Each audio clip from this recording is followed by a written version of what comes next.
This isn't some vague metaphor. This is biology. This is your nervous system in survival mode. And the truth is, most of us spend our entire lives there in a constant loop of urgency, craving stress. You think you're chasing your dreams, but what you're really doing is fleeing from stillness. And here's the kicker. That stillness is exactly where everything you desire begins to manifest. You see, the way the human brain is wired, it's not designed to create powerfully from a state of stress. Neurologically, stress narrows focus. It compresses time. It tells your body, get safe now. But desire, vision, creativity, these don't come from emergency. They emerge from space, from breath, from calm. There's an idea in neuroscience called the default mode network. It's a system in your brain that lights up when you're not actively doing. It's responsible for imagination, future planning, emotional insight. The things we think happen when we hustle, they actually happen when we relax. When we trust our biology enough to get still. Now imagine this, you're in a state of deep relaxation, not lazy, not passive, but aware, alert, focused without force. In this state, your brain shifts. Your dopamine system starts to function more efficiently. Your prefrontal cortex, the part responsible for decision-making, goal setting, long-term planning, it wakes up. This is when the brain starts creating a blueprint of your desires. Not just vague wishing, not fantasy. Real, tangible, biological manifestation. People think manifestation is magic. It's not. It's mechanics. When you relax deeply, your brain stops reacting to the external world and starts constructing the internal one. And here's the critical part. Your nervous system doesn't distinguish between what's vividly imagined and what's real. So every time you rehearse your desired outcome while in a calm state, your body believes it's already happening. Neural pathways begin to wire. Hormonal cascades begin to shift. Your identity changes, you stop chasing and you start becoming. The key isn't in pushing harder, it's in tuning your physiology. Breathing deeply through the nose, getting sunlight in the morning, moving your body in ways that regulate, not exhaust you. Because when the body feels safe, the mind starts to expand. And in that expansion, the vision gets cleared. You don't just want any more, you start to expect. This is what high performers, artists, thinkers, and scientists have always known, even if they couldn't articulate it biologically, that the path to what you desire, whether it's love, impact, wealth, or mastery, doesn't come from fight or flight. It comes from aligning with the state where the brain and body become receptive. So if you want to manifest something big, don't speed up. Slow down. Don't scream louder. Breathe quieter. Step out of urgency and into precision. That's not weakness. That's strategy. Because the greatest version of you, the one who already has everything you dream about, isn't out there running. They're here, waiting just beneath the noisy, ready to be remembered.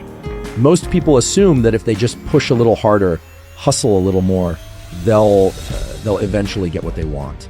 But what they don't realize is that the biology of stress isn't wired for creation, it's wired for survival. When you're in a stress state, your brain shifts its resources toward immediate threat management.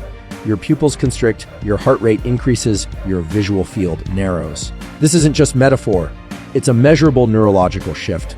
The prefrontal cortex, which governs executive function, long-term planning, and creative problem solving, goes partially offline. Instead, your amygdala takes over. It prioritizes safety, not strategy. So what happens? You become reactive, you lose access to broad perspective.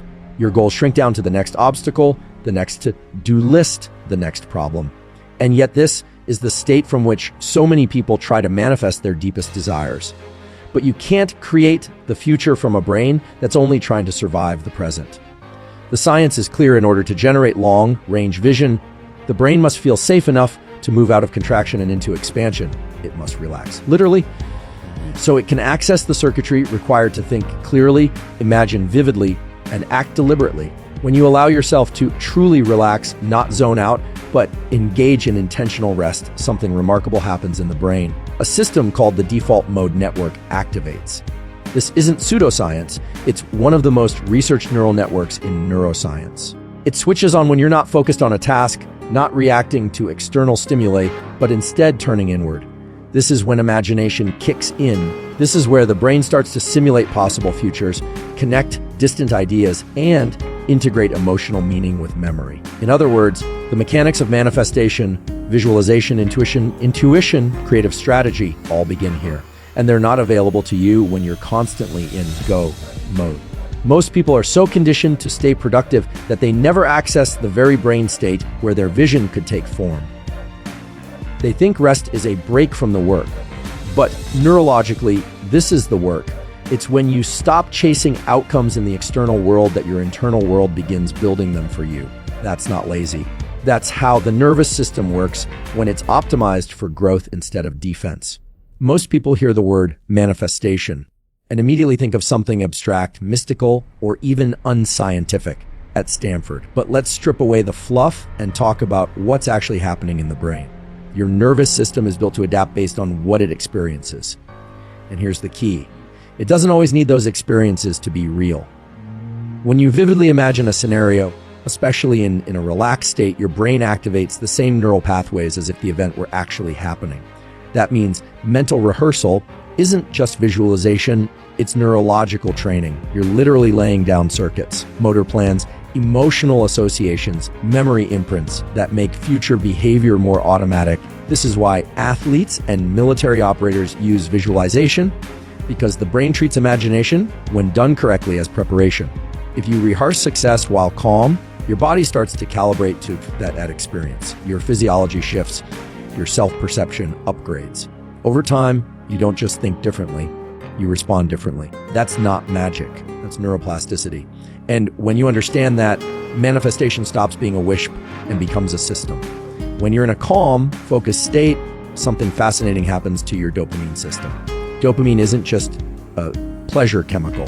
It's a neuromodulator that drives motivation, anticipation, and reinforcement learning.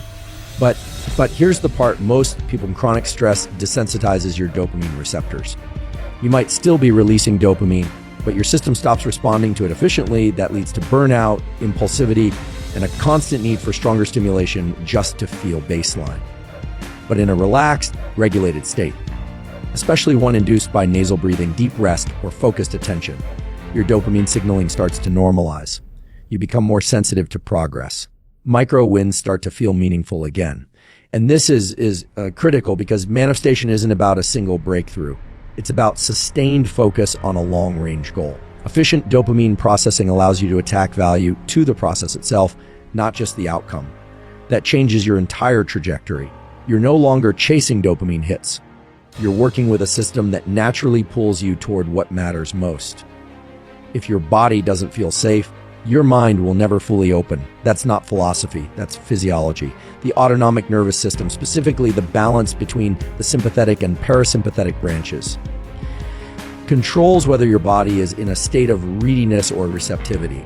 When you're in a sympathetic fight or flight state, your body prioritizes survival. Blood flow is directed toward the muscles, digestion slows, and cortical control, especially in the prefrontal cortex, diminishes. But when the body feels safe, the parasympathetic system engages. That's when you enter a state of repair, connection, and openness. Practices like slow nasal breathing, natural light exposure early in the day, and even specific patterns of movement, like walking with a steady cadence, send strong signals to your brainstem and vagus nerve that say, you're okay, you're not under threat. And only then does the brain begin to re-engage higher order functions, visioning, strategizing, imagining. Manifestation doesn't start with a thought. It starts with a signal to your nervous system that the environment enough to explore possibility instead of just reacting to danger. One of the most powerful things you can do for your brain and your future is deliberate mental rehearsal in a calm, focused state. We know from neuroscience that every time you visualize a specific outcome with detail, emotion, and repetition, you are changing your brain. You're not just daydreaming.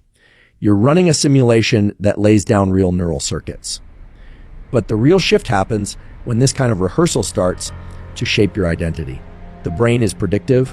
It constantly builds models of who you are and what's possible for you. So when you repeatedly imagine yourself succeeding, leading, creating, growing, especially when your body is relaxed and your stress response is quiet, you begin to install a new internal framework. Your sense of self evolves. You stop asking if you can do it and start expecting that you will. That expectation isn't based on hope. It's the result of neuroplastic change. The more vividly and consistently you train your nervous system to experience your desired future as already in motion, the more your body aligns to it. posture, tone of voice, decision-making, all of it. You're not faking anything. You're conditioning your biology to match your vision. When desire is paired with urgency, the nervous system shifts into a narrowband survival mode. You begin operating from a place of compression. Rushed thoughts, short-term fixes, impulsive actions. Urgency collapses the timeline of the mind. It makes everything feel immediate, critical, binary success or failure, now or never. But the problem is, and roles at Stanford, that kind of neural state limits access to the cognitive and emotional resources required for true clarity. Your prefrontal cortex, the part of your brain that holds your ability to forecast, reflect, plan, is less active when you're under pressure. The biology is simply Stanford. If your system believes you're under threat, it's not going to waste resources building a future. So the very feeling of desperation people use to push themselves forward is the exact thing keeping them stuck. But when you remove urgency, when you stay connected to your desire without forcing it, you enter a more adaptive brain state. That's when clarity begins to emerge. And reels at Stanford, you start seeing things in broader context. You notice the right opportunities, you recognize patterns, you act from strategy rather than reflex. That's not just mental. It's deeply physiological. The shift from urgency to clarity happens when the body is no longer signaling crisis and the mind is finally free to think long-term. Manifestation is not about force. It's about alignment. When you're trying to force outcomes, you're usually doing it from a dysregulated state, elevated cortisol, rapid heart rate, shallow breathing, scattered attention. And in that state, the brain is not wired for precision. It's wired for protection. You're overexerting the system by creating friction internally while trying to move forward externally. But when you regulate the nervous system through breath control, behavioral protocols, or focused non-sleep deep rest, you enter a different operating mode. The system becomes more efficient. Your motor patterns smooth out, your speech slows down, your decision-making improves. You start to match the frequency of the thing you're trying to create. And this isn't just energetic talk. It's neurobiological coherence, your internal rhythms. Heart rate variability, brainwave patterns, hormone cycles begin to synchronize. That synchronizations sends a mesh up through the vagus nerve and into the higher centers of the brain. We're aligned. And from that alignment, effort becomes directional, not frantic. You conserve energy. You move with intent. You attract not because you're lucky, but because your entire system is signaling readiness without resistance. That's the biology of aligned creation. Every desire you have, every vision, every future outcome you want to manifest has to begin at the level of physiology. You can't bypass the body. You can't override your nervous system with mindset alone. The biology has to come first. If your hormonal environment, your brain chemistry, Stanford, and your neural circuits are dysregulated, no amount of positive thinking will override that signal. The system won't let you create a future it doesn't believe is survivable. At Stanford. That's why real manifestation starts with the basics: how you sleep, how you breathe, how you regulate light exposure, how you move your body. These aren't lifestyle hacks, they're biological prerequisites for clarity, motivation, and long-term goal pursuit. When you begin your day with natural sunlight, you reset your circadian rhythm and stabilize your cortisol. When you train your breath, slow, nasal, diaphragmatic, you signal to the brainstem that you're not in danger. When your body moves rhythmically, like during a walk or slow resistance training, your system finds coherence. And only then does your brain begin to open up to future-oriented thinking. So, while most people are trying to manifest outcomes from a mentally exhausted, physiologically stressed state, the real process starts one layer deeper. Manifestation is built on the foundation of a body that's not just functioning, but optimized to receive and act on vision. We need to dismantle the idea that relaxation is passive or unproductive. From a neuroscience perspective, relaxation, when done deliberately, is one of the most active states the brain can enter. It's in these moments that your switches from consumption to integration. The parasympathetic nervous system takes over, your brainwave activity shifts from high-frequency beta into slower alpha and even theta states, and that's when the brain begins to synthesize. It connects information, sorts through memory, and constructs patterns. These are the very processes required for insight, intuition, and breakthrough thinking. So when you choose to relax intentionally, you're not stepping away from progress. You're stepping into the conditions where transformation becomes possible. This is the state where manifestation accelerates because your mind is no longer clouded by urgency, distraction, or overactivation. It's quiet enough to hear what actually matters. You begin to notice signals you missed, ideas you buried, and connections you couldn't access in a reactive state. That stillness is not emptiness. It's high-performance readiness. It's where your biology aligns with your vision so completely that action becomes obvious, not effortful. Relaxation becomes the launch pad, not the escape.